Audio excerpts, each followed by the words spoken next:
Gente, vamos, que loucura é essa dessa professora que não para de postar aula de direito da criança e adolescente?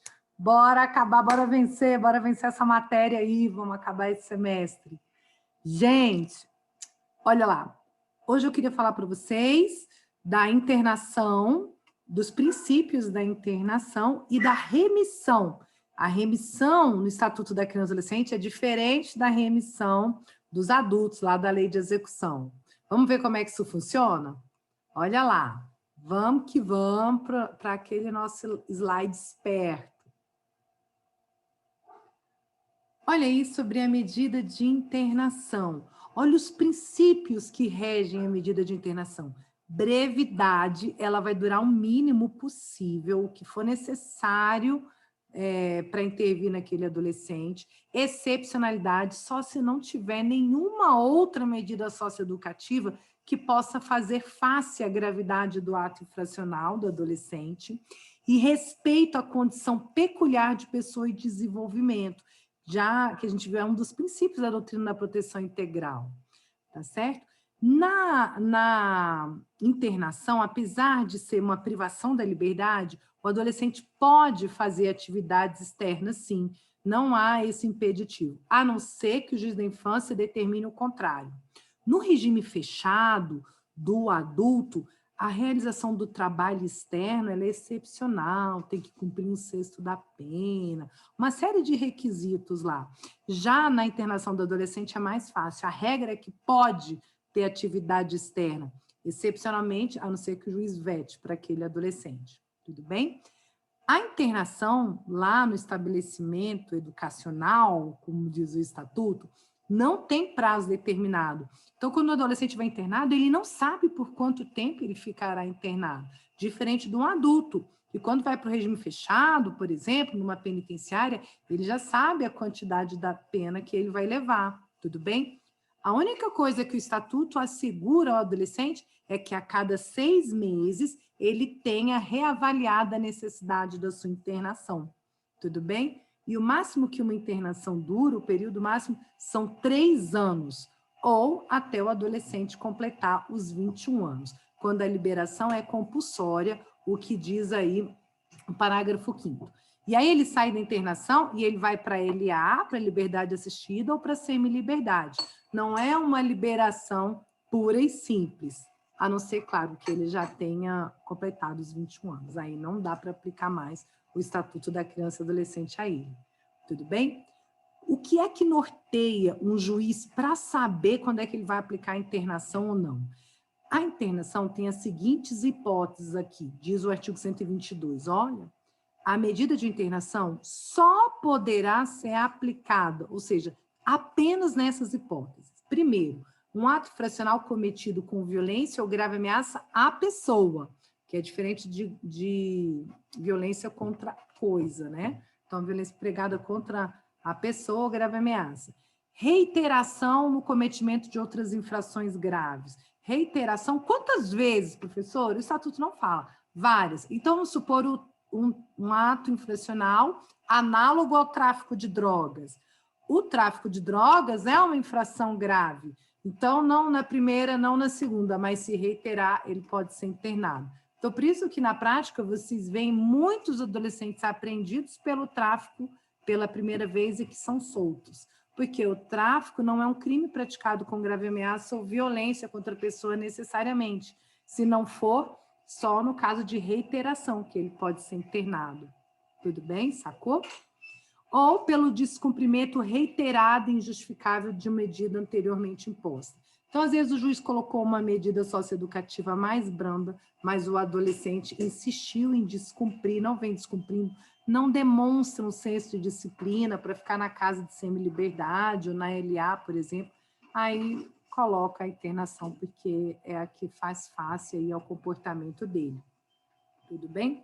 Nesse caso dessa internação, que a gente chama de internação-sanção, porque ele não está cumprindo a medida anterior, o prazo máximo que ele fica internado são 3 meses.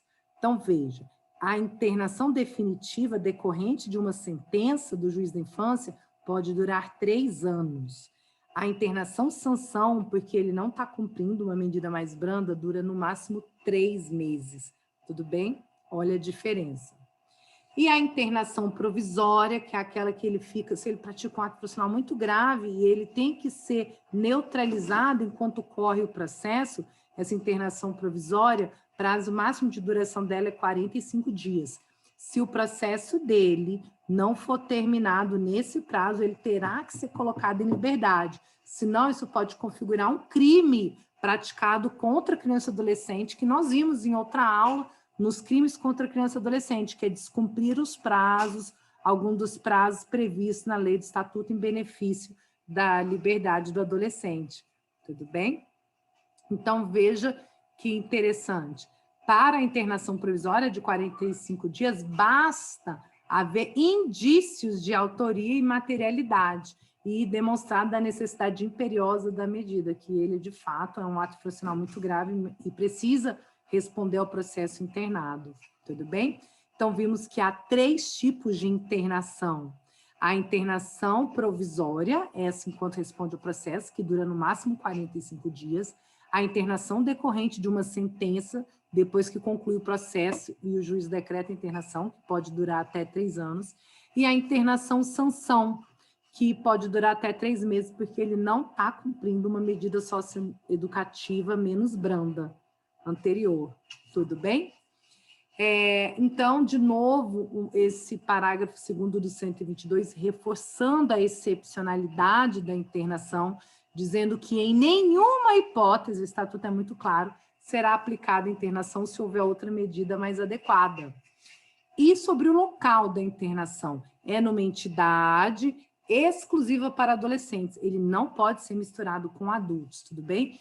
E em lugar diferente do abrigo, né, o antigo abrigo, hoje chamado de acolhimento institucional, porque a colocação de adolescente ou criança num abrigo não implica privação de liberdade, ele não está impedido de vir. Se ele quiser, eles podem sair. Na internação, não. Aqui é privação de liberdade, tudo bem?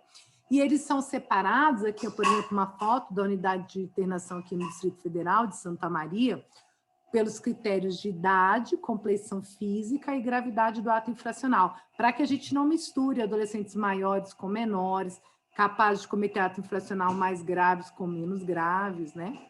E durante a internação, é obrigatório a atribuição de atividades pedagógicas a eles lá dentro. Tudo bem? E quais são os direitos de um adolescente internado? Ele tem alguns direitos muito parecidos, aliás, com de um adulto na lei de execução penal.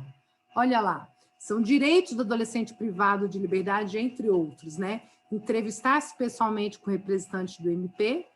Interessante esse direito, né, de ser entrevistado com o algoz dele, com quem está processando, mas ele tem direito, porque o MP não é só órgão acusador, mas ele é fiscal da lei.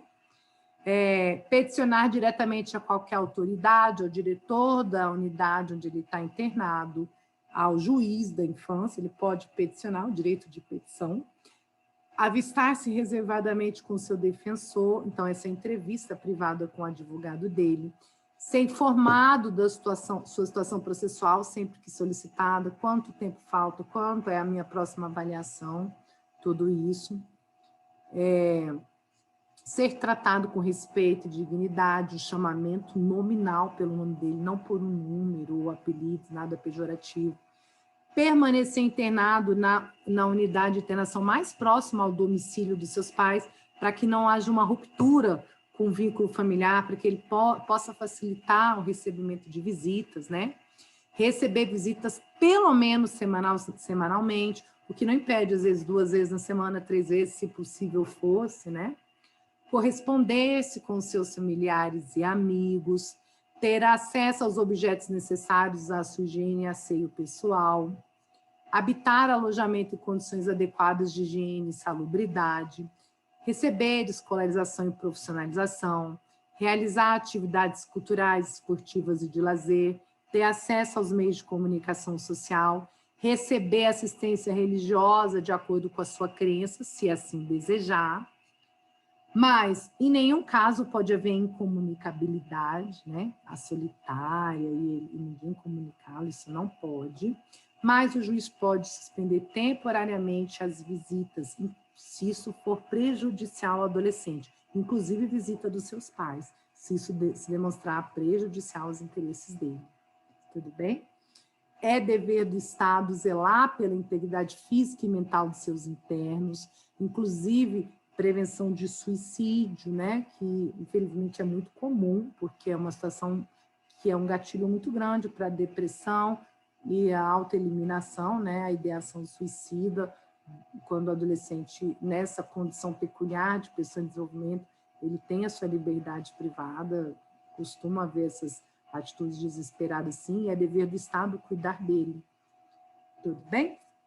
E, por fim, gostaria de falar para vocês de um instituto chamado remissão. Remissão no Estatuto da Criança, pessoal, é essa com 2 S's. Só você lembrar de missa, de padre, de perdão. Remissão no Estatuto da Criança significa perdão. E se escreve de forma diferente da Lei de Execução dos Adultos, que é a remissão com C cedilha, né? Que é pagar, bater o tempo pelo trabalho ou estudo. Aqui é perdoar. É como se o processo dele fosse extinto. A remissão pode acontecer em 2 momentos. Antes de iniciar o processo dele na vara ou depois de iniciado. Antes de iniciar, ele faz um acordo com o MP ali, e é o MP quem concede a remissão de forma a excluir o processo dele, não tem processo. Uma vez iniciado o processo, aí a negociação será com o juiz, e é o juiz, então, que vai conceder a remissão como forma de suspensão do processo que já existe ou extinção de um processo que existe. Então, 2 formas de remissão, como forma de extinção do processo, antes dele começar, que é feito com o MP, depois de começar, é com o juiz, pode suspender ou extinguir o processo. Na hora de conceder essa remissão com 2 S's, que é o perdão, o juiz ou MP pode colocar ao adolescente uma medida protetiva ou até mesmo uma socioeducativa. Aí, só que nessa socioeducativa, pode colocar qualquer uma, menos as 2 mais severas, que são a de semi-liberdade e de internação. Porque senão, meu amigo, é melhor responder ao processo do que fazer um acordo. Se é para receber as medidas mais graves, então vamos deixar o processo correr, entende? Então, a remissão, esse acordo, diz o Estatuto, não implica necessariamente que ele está reconhecendo a prática do ato infracional, não é uma confissão, não conta como antecedentes e pode vir cumular dessa remissão, esse perdão, com uma medida protetiva ou socioeducativa, menos as 2 mais severas, que aí, nesse caso, não há vantagem nenhuma para o adolescente em fazer esse acordo de remissão, é melhor prosseguir com o processo. Perfeito?